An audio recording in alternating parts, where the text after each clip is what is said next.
À Saint-Martin, les assureurs, critiqués pour les retards d'indemnisation après le passage de l'ouragan Irma en septembre, disent être face à une situation inédite, avec un montant des dommages qui s'élève à 1,8 milliard d'euros.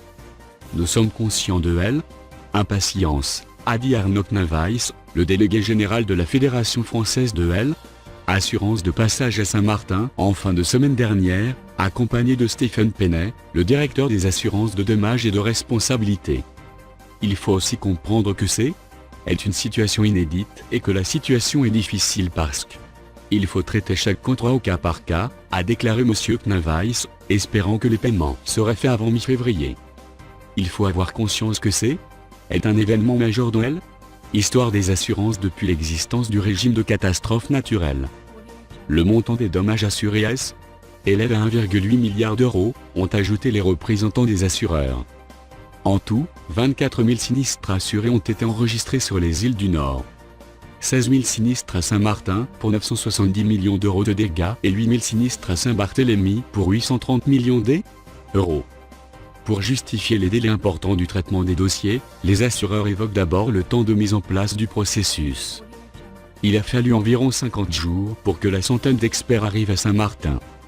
Après Irma, il y avait un problème d'accès à l'île, d'électricité, d'internet, de logement. C'est un retard au départ qu'on a du mal à rattraper aujourd'hui, dit Arnaud Knavais. Il y a beaucoup de copropriétés à Saint-Martin.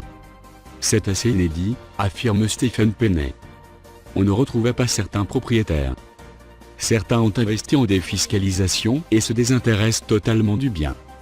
C'est un facteur qui a allongé le traitement des dossiers. Le troisième élément d'explication touche aux experts. Toutes ces démarches de vérification des documents officiels et de négociation de devis expliquent le retard de transmission des rapports d'expertise aux assureurs. On constate aussi un important emploi des experts d'assurés. Certains d'ailleurs sont dans la démesure. Mais globalement, les litiges et négociations ralentissent le processus, disent les représentants des assureurs. Enfin, le faible nombre d'artisans présents à Saint-Martin constitue un problème. Le volume des professionnels du BTP n'est pas calibré à l'importance des travaux à réaliser. Il y a une très forte demande, les artisans sont submergés de demandes et la constitution des devis prend du retard, affirment les assureurs. Il faut que des artisans de Guadeloupe et de Martinique viennent modérer l'inflation. Parce que la demande est forte et les prix grimpent.